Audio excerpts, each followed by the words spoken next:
Достар, баршаңызға сәлем. Сіздерді Наурыз мерекесімен құттықтаймыз. Наурыз мерекесіне орай сіздермен Наурыз көжесінің рецептімен бөліскім келеді.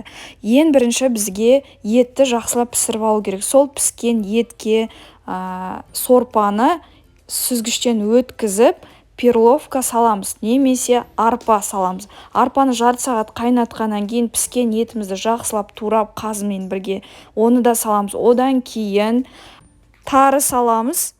Тарыны 5-7 минут пісіріп аламыз. Ет, тары, перловка бәрін бірге. Одан етіңіз қатты езіліп кетпейді, жұмсара түседі. Одан кейін құрт, езілген құрт болу керек. Болмаса, өзіңіздің сақталған құртыңыз болса, езілген, соны қоссаңыз болады. Одан кейін айраныңызды қосасыз. Жақсылап бәрін араластырғаннан кейін тұзын көру қажет. Тұз өзіңіздің дәміңізге қарай салсаңыз болады. Міне, біздің Наурыз көжеміз дайын.